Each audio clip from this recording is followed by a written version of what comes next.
Valentine's. Sino po yung may ka-Valentine dito? Yung mga may asawa, yung mga single, no? Dapat meron kayong ka-Valentine. Ang mensahe po ng Diyos ngayon ay pinamagatan kong love is the motive, love is the key. No? Kaya sabi ko, awitin nyo ngayon, love is the key in everything that we do. Jesus, the source of it all. Buti di pinatay yung Mike. 1 Corinthians chapter 16 verse 14, do everything in love. Love is the key. Amen. So bukas po, once again, ay Valentine's Day o Araw ng Mga Puso. Although hindi po natin ito pinagse-celebrate, no? Ito po ay gawang pagano. Pero ito po ay ginugunita sa buong mundo dahil ito daw ay Araw ng Mga Puso. So alam ko po, ibibigay natin ang ating mga best sa ating mga minamahal. Best sa asawa, dapat may regalo, no? Best na gift sa asawa, sa girlfriend, sa boyfriend, best na regalo, best na pagpapadama ng pagmamahal sa minamahal. Ang tanong, no, bakit ibibigay natin ang best? Bakit ibibigay natin ang ating pinakamabuti, no, sa ating minamahal? What is your motivation in giving him or her of your best? Ano yung motivasyon natin? Bakit natin gagawin ito? Is it because ito'y katungkulan natin na ibibigay natin ang pinakamabuti sa kanya kasi dahil ito ay katungkulan, duty natin, o dahil ito'y obligasyon natin? Kasi asawa, mahal, obligasyon ko na ipadama ko ang ating pagmamahal sa kanya. O ito ba'y dahil sa takot kaya tayo gagawa, kikilos na ipapadama ang ating pagmamahal sa kanya? Sabi nga po ng mga iba, o dahil sa takot kasi miyembro tayo ng Takusa gang, no? Takusa, tigasin ako sa bahay, no? Tigalaba, tigasaing, tigahatid. Pero sana po yung motibo natin sa lahat ng ating ginagawa, love is the key. Do everything in love dahil mahal natin, kaya tayo sumusunod, kaya tayo sunod, no? Kaya tayo nagpapadama ng pagmamahal sa ating minamahal kasi mahal natin siya. Susunod tayo sa lahat ng kanyang utos. Si Pastor, tuwang-tuwa ako sa kanya kung paano siya sumusunod sa utos ni darling niya. Ang Diyos po, ang Diyos po ay may utos. Ano po yung utos ng Diyos? Matthew chapter 28, 19 to 20. Ito po ang utos ng Diyos sa atin. Humayo kayo at gawin ninyong alagad ko ang lahat ng bansa. Bautismohan ninyo sila sa ngalan ng Ama at ng Anak at ng Espiritu Santo at turuan sumunod sa lahat ng ipinag-uutos ko sa inyo. Tandaan ninyo, sabi ng Panginoong Jesucristo, ako'y laging kasama ninyo hanggang sa katapusan ng sanlibutan. So we all know that this passage is the Great Commission. Ito po ang dakilang utos ng Diyos sa ating lahat. At narinig na rin po natin, alam natin that evangelism is the mission of the church. No? From this passage, ay kung titignan po natin ang tema nito o yung konteksto nito, that reaching out, evangelism is the mission of the church. Kaya nga po iniutos sa atin ito. Ngayon, ang tanong, susunod ba tayo sa utos o hindi?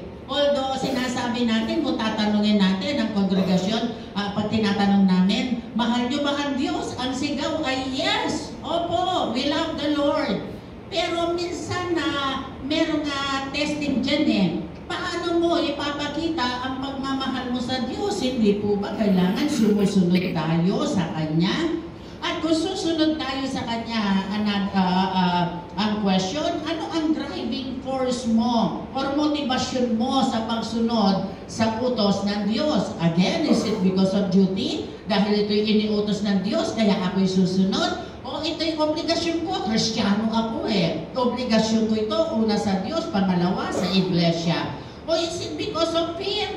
Natatakot ako kasi magagalit ang Diyos kung hindi ako susunod na aabot ng maraming kaluluwa para kay Kristo. Kasi hahanapan ako ng Diyos Kasi haharap ako sa kanyang banal na harapan, magsusulit ako sa kanya. So dahil sa takot na yun, tayo ay gagawa. Sana po, no? Sana sa ating pagsunod sa Diyos ay makita natin ang motivasyon natin. Susunod tayo because we love the Lord. Amen po ba? Susunod tayo sa kanyang utos dahil mahal natin ang Diyos. Hindi para ipakita natin na sumusunod tayo, takot tayo, obligasyon ito, katungkulan ko ito. Hindi po. Sana po susunod tayo because we love the Lord. Kaya nga po ang title ng mensahe ngayon, Love is the motive, love is the key. So tatlong bagay po, kung titingnan po natin na ang pag-ibig, love is the motive of Christ. Love is the motive of God. Jesus' entire mission on earth was fueled by love. Ang bumukal sa puso ng Diyos, no? Ang ginawa niyang misyon dito sa lupa, ginawa niya ng dahil sa kanyang pag-ibig sa sangkatauhan. Hindi siya pumarito sa mundo dahil pinilit siya o pinuwersa siya. He came because He loved humanity. Dahil mahal niya ang sangkatauhan. So mula sa kanyang kapanganakan, makikita po natin hanggang sa kanyang kamatayan, ang lahat ng kanyang ginawa ay motivated by deep and sacrificial love for people. Yung pagmamahal niya sa Diyos, ang matinding pag-ibig niya sa Diyos, kaya ginanap niya ang ministeryo nito na iniutos ng kanyang Ama. Ito'y dakilang pag-ibig ng Diyos sa ating lahat.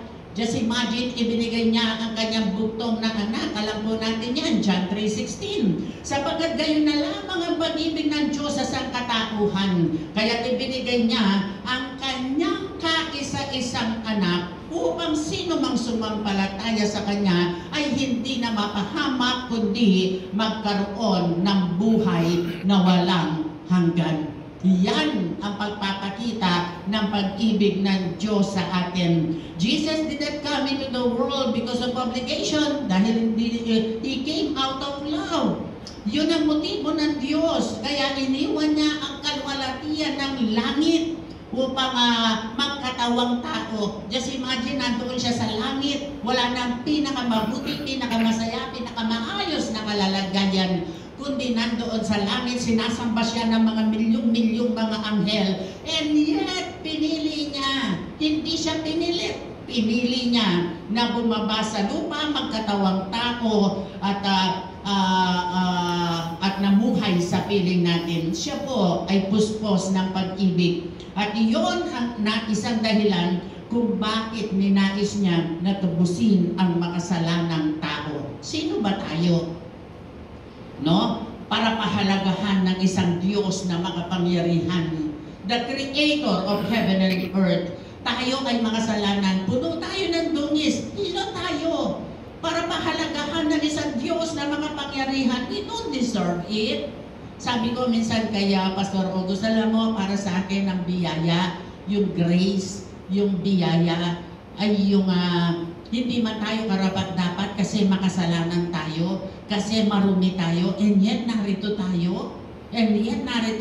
Naglilingkod sa Diyos, binigyan niya ng pagkakataon na tayo ay tumayo at tayo ay naging pastor, pero makasalanan tayo, pero may ginawa tayo mga bagay na hindi karapat-dapat sa Diyos, and yet nandito tayo. That for me, that is grace. Sino tayo? No? Dapat tayo ay wala na kung tutuusin, pero and yet nandito ang Diyos. Matuto po tayo sa Panginoong Jesucristo na sa kanyang pag-abot sa mga tao, pag-ibig pa rin ang kanyang motivasyon. Kaya lagi ko po sinasabi that the heartbeat of God is mission. What is His mission? To save mankind, upang iligtas ang sangkatauhan. Bakit? Dahil sa kanyang pag-ibig. Amen po ba? Nang dahil sa kanyang dakilang pag-ibig sa ating lahat. Okay, so kung titignan po natin, meron daw isang ilustrasyon isang bumbero na lakas loob na pumasok. Kasi bumbero yan, no? Obligasyon nila. Titingnan natin, obligasyon, duty nila. Sumisigaw ang isang bata na natrap sa bahay na nasusunog. So hindi nagdalawang isip ang bumbero. Agad-agad pumasok siya at hindi niya tinignan ang panganib na kanyang sinuong para iligtas ang batang ito. Bakit po? Pinakita niya ang pagpapahalaga niya sa batang ito na natiyak ang kapahamakan. Ganon din po ang Panginoong Jesucristo. Pinili niya ang manirahan sa mundo nito na puno ng kasalanan upang iligtas tayo. Hindi dahil obligasyon, hindi dahil katungkulan niya ito ay dahil sa kanyang pag-ibig sa ating lahat. No? So, pag-ibig ang kanyang dahilan kung bakit siya naparito. Pag-ibig din ang dahilan kung bakit ibinigay niya ang lahat hanggang sa kamatayan sa krus. Mga kapatid ko, nararapat purihin, dakilain, sambahin, at sumunod tayo sa Panginoong Jesucristo dahil tunay ang kanyang pagmamahal sa bawat isa sa atin. Another, tingnan po natin, yes, palakpakan po natin ang Panginoon. Siya po ang pinagmumulan ng pag-ibig. Kung ang Panginoong Jesucristo ay pinakita ang kanyang pag-ibig o yung motivasyon, yung motive ng Panginoong Jesucristo ay pag-ibig, ganun din po si Pablo. Si Pablo, in the Bible, Paul was originally known as Saul. Alam po natin si Saul, siya po ay taga-usig ng mga mananampalataya. Kasang-ayon siya sa pagpatay kay Esteban, at sinikap niya na wasakin ang iglesia. Pinapasok niya ang bahay-bahay at kinakaladkad ang mga sumasampalataya at ibinibilang ko mga lalaki at babae at tuwang-tuwa siya. I do believe in that. Natutuwa siya kasi akala niya tama ang kanyang ginagawa. So, nang siya nga ay magsulit sa mga kinauukulan, ang sabi niya, pinarusahan ko sila sa lahat ng mga sinagoga upang piliting talikuran ang kanilang pananampalataya.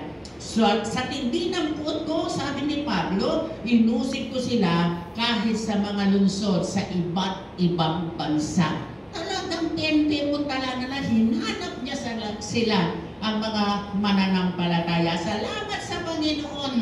Sa kanyang dakilang pag-ibig, tinatagpo niya ang taong ito, si Pablo, sa daan ng Damascus.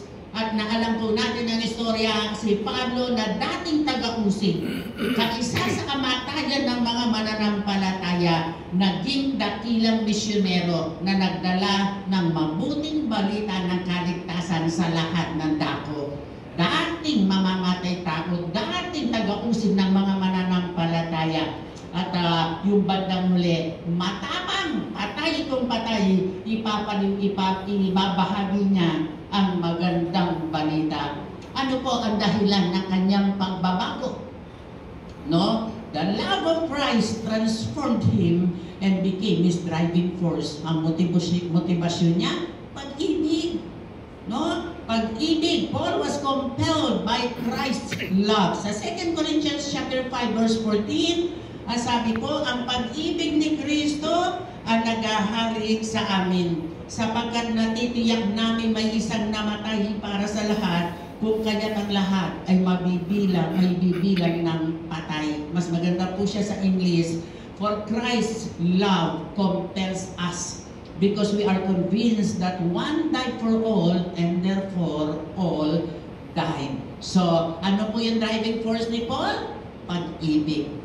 Nangaral na buong tapang si Pablo at ginawa niya ang mga dakilang bagay na kanyang ginawa, hindi dahil lang sa obligasyon. Una, dahil sa pag-ibig niya, pag-ibig ng Diyos na kanyang naranasan at tinanggap mula sa Panginoong Jesucristo. So, ang pag-ibig na ito na naranasan niya sa Diyos, sa Panginoong Jesucristo, ang pag-ibig na ito ang nag-udyok sa kanya na umabot ng maraming kaluluwa para kay Kristo. Amen. Naranasan po natin ang pag-ibig ng Diyos. Ibahagi po natin ang pag-ibig ng Diyos sa iba. So, sa 1 Corinthians chapter 13, 1-3, ang sabi po ng salita ng Diyos, makapagsalita man ako sa mga wika ng mga tao at ng mga anghel, kung wala naman akong pag-ibig, para lamang akong kampanang umaalingaw o kompiyang nangingay. Kung ako man ay may kakayahang magsalita ng mensahe mula sa lahat ng kaalaman at lahat ng pananampalataya, ano ba't nakakapagpalipat ako ng mga bundok, ngunit wala naman akong pag-ibig, wala akong kabuluhan. At kung ipamigay ko man ang lahat ng aking mga ari-arian at iaalay ang aking katawan upang sunugin, ngunit wala naman akong pag-ibig, wala rin akong mapapala, no? Wala rin. So sa verse 13, ang tatlong ito'y mananatili, ang pananampalataya, ang pag-asa, at pag-ibig. Ngunit ang pinadakila sa mga ito ay ang pag-ibig. Amen po ba? Ang pinakadakila ay ang pag-ibig. So, meron daw isang doktor na nakahanap ng lunas sa isang malubhang sakit, cancer, sabihin natin. Nalaman niya, natuklasan niya ang gamot sa cancer. So, kung ang doktor na yon ay may malasakit sa mga tao, gagawin niya lahat para may bahagi ang lunas sa lahat ng nangangailangan nito. Yan po ang ginawa ni Pablo. Nakita niya ang pinakamalubhang problema, ang pinakamalubhang sakit ng sangkatauhan, yan ay kasalanan. Yan ang sakit. At ang gamot o lunas sa sakit na ito ay ang mabuting balita ng kaligtasan. Natuklasan niya ang gamot sa sakit na ito. At dahil naranasan niya ang kagalingan, at dahil sa pag-ibig na Diyos na kanyang naranasan, ipinamamahagi niya ito. Nakikita po natin ang buhay ni Pablo. Talagang masigasig, no? Na handang ibigay niya ang kanyang buhay para lang may kalat ang mabuting balita ng kaligtasan. So tayo po, bilang nakaranas ng pag-ibig ng Diyos, tayo po ba ay willing, nakahanda, na iwan ang mga comfort sa buhay, na kahit na i-criticize tayo, na kahit na ibastusin tayo, na dahil sa pag-ibig natin sa Diyos, kaya po ba natin na ibahagi ang salita ng Diyos? Kahit na panakarinit na katamo, kahit na ang susukungin mo, alam mo ay hindi maganda, pero kung mahal po natin ang Diyos, magagawa natin ito. Amen. Magagawa natin ito. Ito po ang nakakalungkot na katotohanan. Maraming mga Kristiyano ngayon ay naging kampante na sa buhay espiritual. Okay na sa kanila ang pagsamba, pagpunta sa simbahan linggo-linggo, attender. Nang calling mo, attender po. No? Sunday darating, late pa.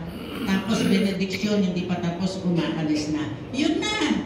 Kampante na ang tao sa ganyang buhay. Pero kapatid ko, wala nang tunay na pagsunod, kundi yung pagsunod sa utos ng Diyos. Yes, maganda po, tama po na tayo ay pumupunta sa iglesia sa araw ng linggo. But Christianity is more than that. Hindi po ganun lang. Mabuti po na bahagi tayo sa iba't ibang ministeryo sa iglesia. Nandun tayo sa Strong Men of God, nandun tayo sa Adorable, nandun tayo sa medical mission, nandyan tayo sa mission. Lahat po ng yan mabuti para lumakas tayo sa ating pananampalataya.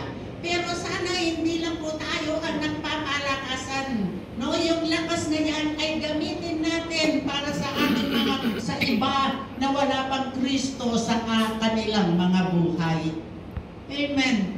Huwag niyo pong isipin na hindi po tama na wala tayo sa isang ministeryo. Nakakatulong po ng malaki yan upang tayo ay lumakas sa ating pananampalataya. Ngunit kinakailangan po nating gampanin natin ang layunin ng Diyos sa ating mga buhay. Mga kapatid ko, share the gospel.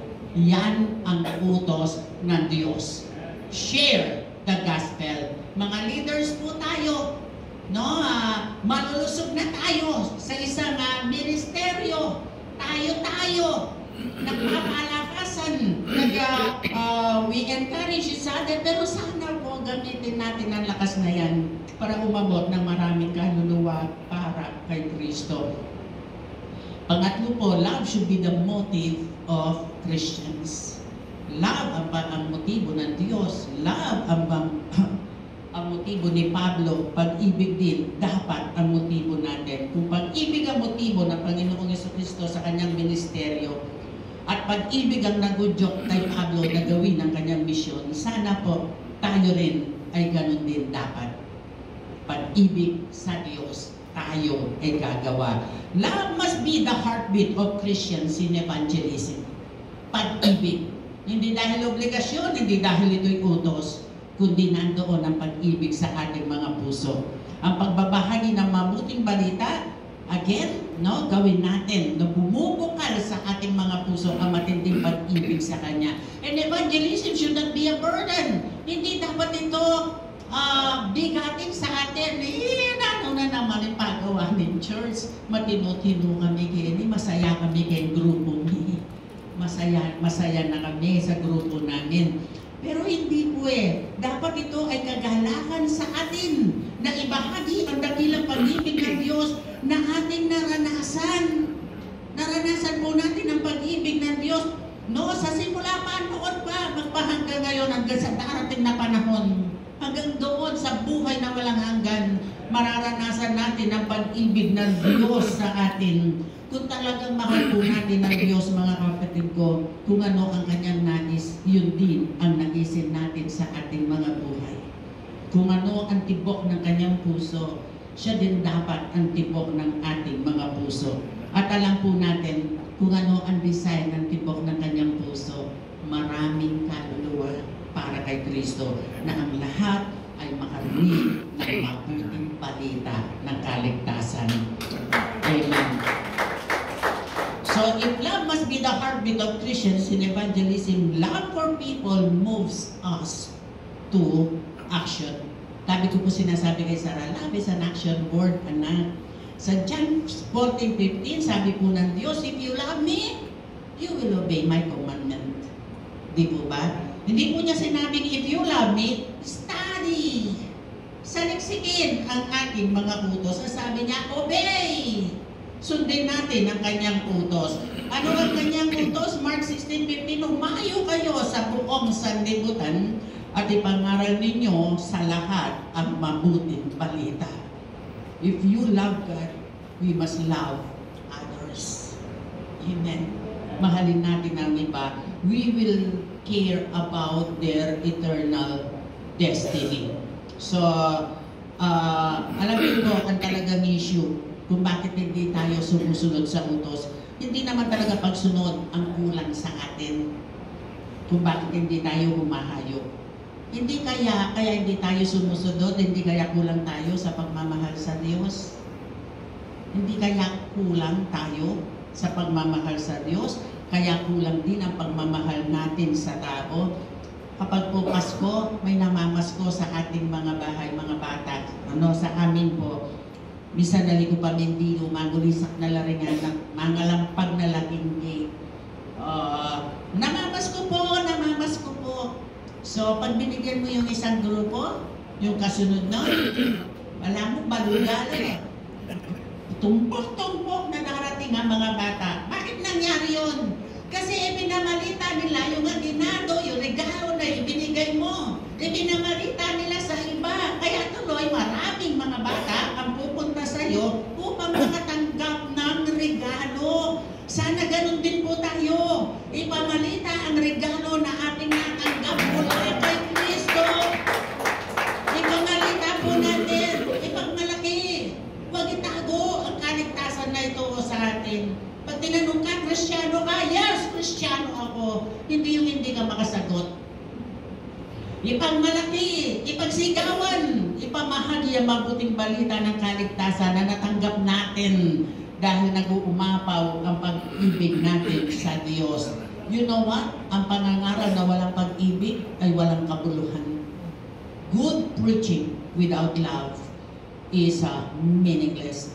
Bakit po? Sa binasa po natin, 1 Corinthians 13:1, makapagsalita man ako ng mga wika ng mga tao at ng mga hell kung wala akong pag-ibig, para lamang akong batilo na umaalingaw-ngaw o pompyang na tumataginting. At kahit mayroon akong kaloob na propesiya at nauunawaan ko lahat ng iwaga at lahat ng kaalaman at At meron akong buong pananampalataya upang mapalipat ko ang mga bundok kung wala akong pag-ibig, wala akong kabuluhan. Ano pong ibig sabihin, no?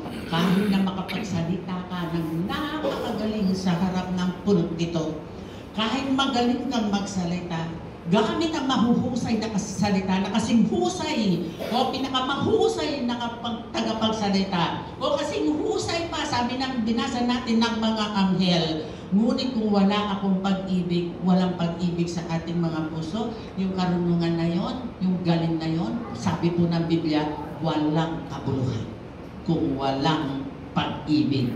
Amen po ba? Nangangaral tayo ng buong husay kasi may pag-ibig tayo. Gusto natin yung mga nakikinig ay magsuko ng buhay sa Panginoong Jesucristo. Gusto natin ang mga ipinapangaral natin ay tumimo sa kanilang mga puso. Hindi tayo nangangaral dito upang makita nila na cute tayo, na magandang lalaki kayo sila. O hindi para makita na magaling tayong mangaral. Hindi po. Kailangan ang pangangaral natin, ang motibo natin ay may bahagi ang pag-ibig ng Diyos sa kanila. Ang mga gawa na walang pag-ibig ay walang pakinabang. No? Sabi po, kahit ipamahagi natin ang ating mga ari-arian, kung walang pag-ibig, wala din. Wala din, sabi niya. Sabi niya, ipamahagi ko lahat ng ating ari-arian upang ipakain sa mahihirap. At kung ibigay ko ang ating katawan upang sunugin, kung wala akong pag-ibig, wala akong mapapala. Wala akong mapapala. Mga kapatid ko, love is the key. Love is the key. Dapat ang motibo natin na alam ko na ikalulugod ng Panginoong Jesucristo. Gawin natin kasi nandoon ang pag-ibig. Umabot tayo ng maraming kaluluwa para kay Kristo. Yes. Yung kapit po natin pag-ibig. Sabi po ng iba, wala naman pag-ibig. Pag nakita niyo po yung tao sa labas, andun yung pag-ibig. No? Pag po tayong maging wala. Wala. Wala pa yun. I love you. Kailangan gawin ko kapag mahal mo ang tao. Pero tayo po'y mananampalataya na ngayon. Pray for it. Na maglagay ng compassion ng pag-ibig ang Diyos sa ating mga puso. Again, love must be the motive. Kung bakit tayo tutugon sa utos ng Diyos? Because we love the Lord. Nakita po natin ang mga mabuting halimbawa na ginawa ng Panginoong Jesucristo. No? Nung inabot po niya yung babaeng Samaritana doon sa balon, bagamat iyon na shortcut, pero kultura ng mga Hudyo, the Jews do not associate with the Samaritans, pero dumaan ang Panginoon. Bakit? Kasi nandun ang pag-ibig. Alam niya nandoon ang babaeng Samaritana. Si Zacchaeus, nakita niya nandoon sa puno.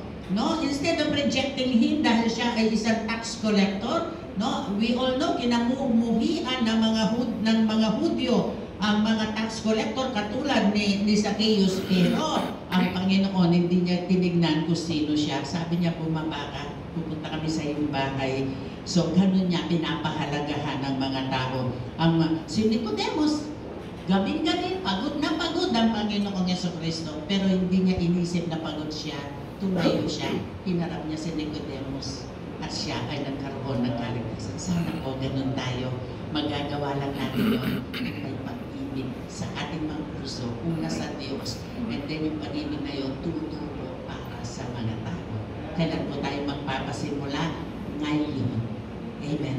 Aabot po tayo na maraming kaluluwa para kay Kristo. Tayo lahat ay manalangin. Salamat po, O Diyos, sa iyong mensahe. Ipagdiriwang po ng buong mundo ang araw ng mga puso bukas.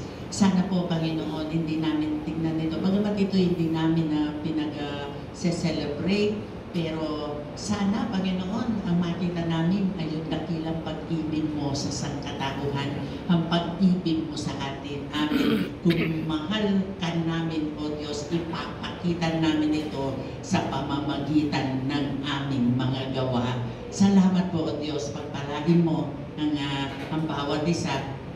Istirap mo, Panginoon, ang bawat puso na makibahagi sa larangan ng misyon, at ang misyon mo, O Diyos, ay umabot pa ang sangkatauhan ay magkaroon ng kaligtasan. Salamat po, Diyos, sa inyo po papuri at parangal sa pangalan ni Jesus. Amen.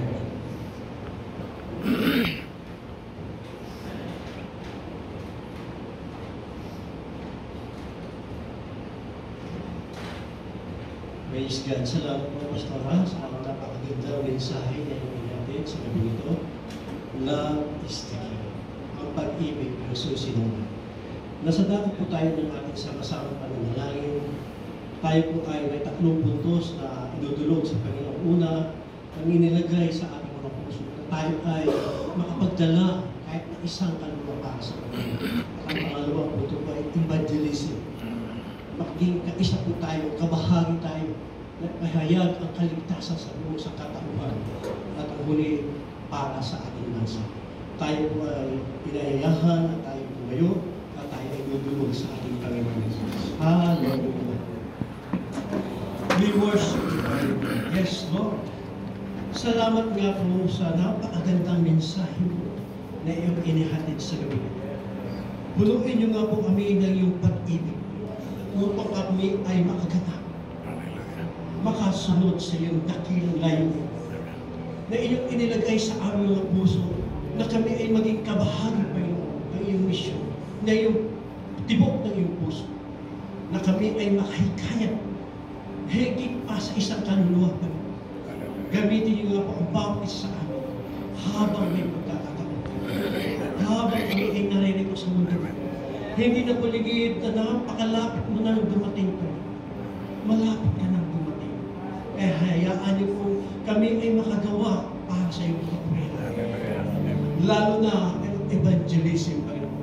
Ang kaligtasan ay laganap. Tulungan niyo po kami, Panginoon, na ibahagi ang kaligtasan lalo na sa aming mga mahal sa buhay. Ang aming mga kamag-anak, mga kaibigan, kakilala, katrabaho, kaklase, at sa lahat mga tao na aming nakakasalimuha araw-araw. Gamitin niyo po kami, bigyan niyo po kami ng tapang at lakas ng loob at karunungan na nagkagaling sa iyo. Dahil apart from you, Lord, we can't do that. Kaya na naman, Panginoon, hinihingi po namin ang iyong pasipas, ang iyong patnubay. Saganang iyong kalooban ay maganap para sa iyong kaharian. Tulungan niyo po kami, Panginoon, at ikaw po ang siyang manunulad. Lalo na, Panginoon, sa iyong magandang gagawin. At Panginoon, patuloy namin dinudulog ang aming bansa. Napakapalad ang isang bansa na ikaw ang kinikilalang Diyos. Panginoon, sa iyo po namin inaalay ang aming bayan. Philippines is for Jesus. Ikaw lamang ang aming kinikilalang Diyos. Ano man po ang pinagdadaanan ng aming bansa, Panginoon, tulungan niyo po kami. Ano ang sugat, ano ang paghihirap, ano ang problema na kinaharap ng aming bansa. Ikaw lamang po ang tanging solusyon makatugon sa lahat ng aming mga. Lalo naman sa karatig bansa na aming nasa paligid namin na umualistig ka, Panginoon, na tunay nga, Panginoon, ipagtanggol niyo po kami. Lalo na ang China, Panginoon. Ipagtanggol niyo po ang aming mga kababayan. Tulungan niyo po kami. At sa mga leader na yung iniluklok ng buhat sa aming presidente, vice-presidente, mga senador, mga congressman, mga mayors, vice mayors, mga konsihal, at sa lahat mga nanungkulan ng mga opisyalis sa iba't ibang ahensya ng gobyerno. Gabayan niyo po sila. Bigyan niyo po sila tunay na pagkakataon, tunay na pamamalakay, na walang personal at interest. Lord, ikaw lamang po ang aming pinaglilingkuran. Tulungan niyo po ang aming mga leaders na magkaroon sila tunay na pagkatakot sa iyo, na magkaroon sila tunay na relasyon sa iyo. Tulungan niyo po kami. At ganoon din po, Panginoon, ang aming ekonomiya. Pagpalain niyo po ang aming bansa. Ang mga investor, Panginoon, lahat ng businessman, lahat ng mga pagpapalang ibubuhos mo sa amin. Ikaw po ang siyang maprihan dito. Panginoon, na magkaroon ng maraming trabaho, maraming oportunidad, Panginoon, para sa iyo. Amen. Ganon din po, patuloy namin dinadalain sa iyo ang lahat ng mga kalamidad na aming pinagdaanan. Yes. Mga baha, bagyo, lindol, sunog, o sa mga trahedya o mga hindi inaasahang mga pangyayari. Lalo na kami mga nagmamaneho sa daan, Panginoon. Ang iyong proteksyon palagi ay sa Diyos. Maraming salamat po at nakakatiyak kami ligtas dahil nasa iyong mga kamay kami umaasa. Kapalat kami, Panginoon, dahil kami ay nakakilala sa iyo. Salamat nga po, Panginoon, sa iyong pagtugon at sa iyong magandang gagawin sa aming mga panalangin. Ito po ang aming papuri at pagsamba sa tanging pangalan ng aming Panginoon Jesus.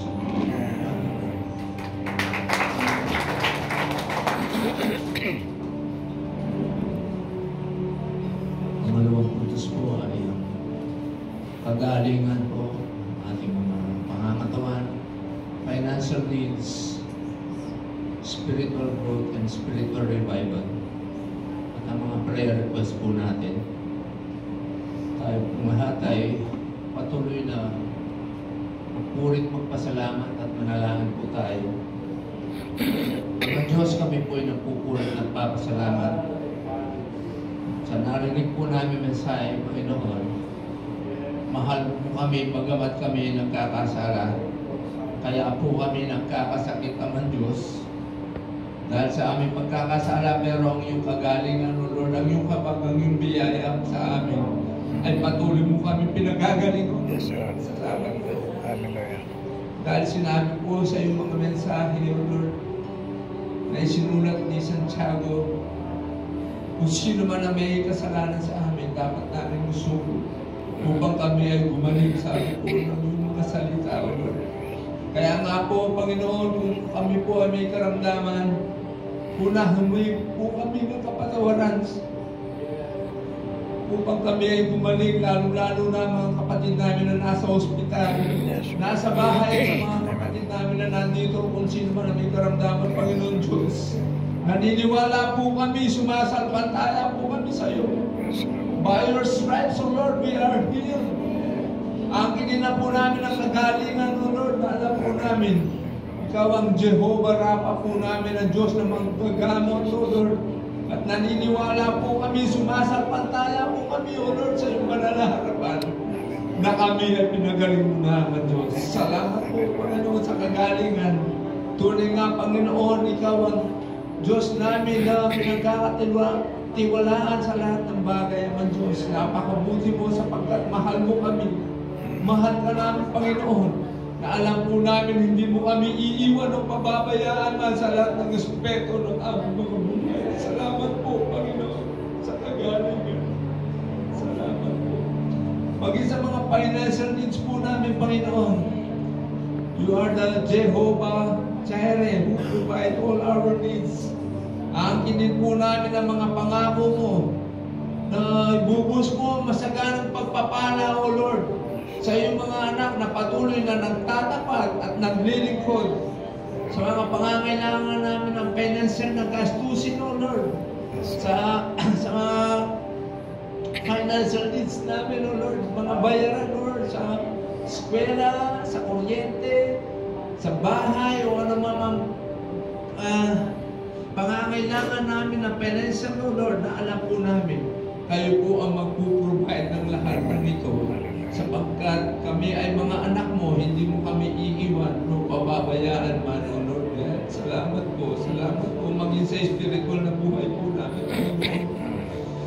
Tunay nga na itinanim mo ang pagmamahal mo po sa amin, sapagkat ikaw ang unang nagmahal sa amin, Panginoon. You first love us, Lord. Dahil ayaw mo kami mapahamak po, Lord, dun sa dagat-dagatan na po. Kaya nga po, ang pag-ibig po namin, hindi po namin ito iiwan, O Lord, hanggang ikaw ay babalik dito sa lupa. Palaguin mo po ang aming pananampalataya sa iyo, Panginoon. Huwag mo pong hayaan, O Lord, na mawala po ang pag-ibig po sa amin, sapagkat ang banal na Santong Espiritu na itinanim mo sa aming mga buhay ay una ang pag-ibig. Lord, ang kagalangan at kapayapaan na itinanim mo sa aming mga buhay, O Lord, ito yung ginagamit namin, O Lord. Sa ikalalawak ng iyong kaharian dito sa lupa, O Lord, na mahal po namin din, O Lord, ang mga pamilya namin na hindi pa tumatanggap sa iyo. Gamitin mo po kami, O Lord, ang daluyan ng pagpapala to reach out more souls for you, O Lord.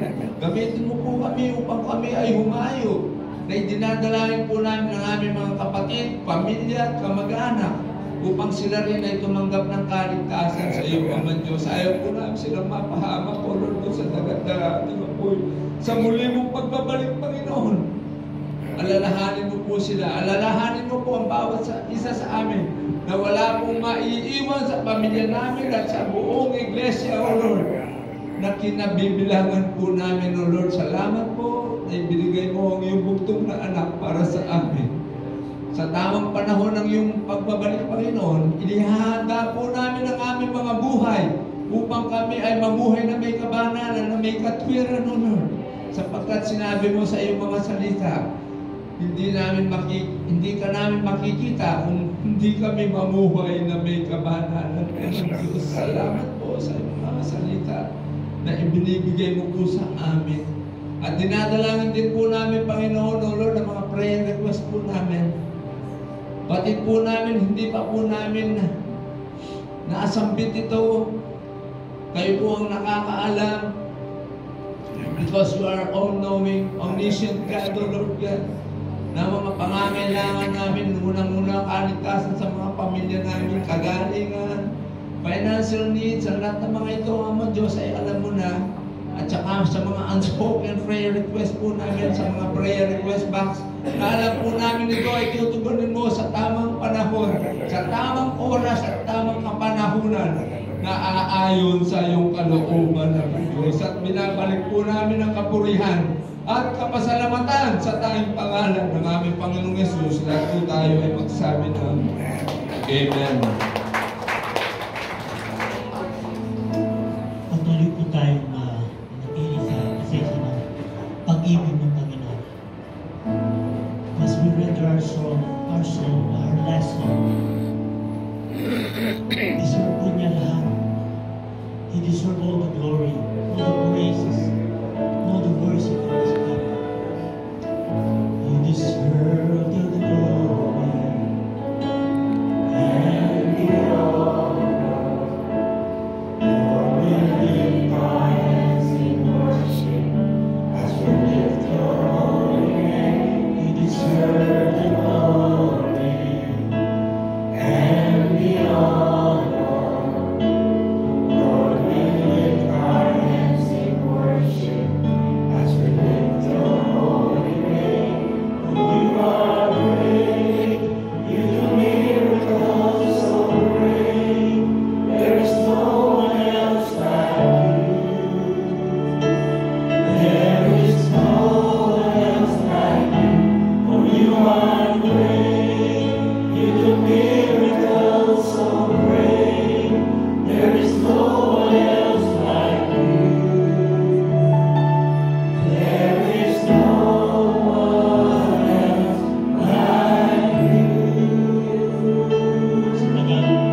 na ilagay ng Diyos ang pag-ibig at kahabagan sa ating mga puso upang makasunod tayo sa utos ng Diyos upang ibahagi ang salita ng Diyos sa iba. Na magkaroon ng kahabagan, ilagay ng Diyos ang kahabagan sa ating mga puso. Yes, O Jesus. Yes, O God. Panginoon, ilagay mo sa aming mga puso ang kahabagan para sa mga tao wala pa sa iyo. Lord, ilagay mo ang pag-ibig sa aming mga puso upang abutin namin sila. Yes, O Jesus. Hallelujah, hallelujah, hallelujah. Purihin ka, Panginoon. Lord, pag-ibig ang dahilan. Susunod kami sa iyo because we love you, O God. We love you, O Jesus. Yes, ipapakita namin ang Panginoon ang aming pag-ibig sa iyo sa pamamagitan ng aming pagsunod sa iyong kautusan. Yes, O Jesus. Hallelujah, hallelujah, hallelujah. Lord, abutin po namin ang aming pamilya. Abutin namin ang aming mga kamag-anak. Abutin namin ang aming mga mahal sa buhay. Yes, O Jesus. Hallelujah. Hindi po kami magbibigay-bigihan. Hindi po kami magbubulag-bulagan, O Diyos. Yes. Susunod po kami sa iyo, O Diyos. Hallelujah. Hallelujah. Salamat po, Panginoon.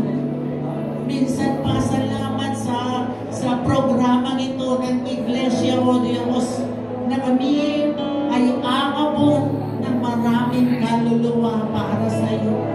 Hindi dahil ito'y aming katungkulan, hindi dahil ito'y obligasyon namin, hindi dahil takot kami, O Diyos, sa iyo, kundi dahil mahal ka namin. Mahal ka namin, O Diyos. Panginoon, sa aming pansamantalang pag-iwahiwalay, ingatan niyo po ang bawat isa, ilayo niyo po sa kapahamakan, ilayo sa lahat ng gawa ng kalaban. Pagkusing ingatan mo, Panginoon,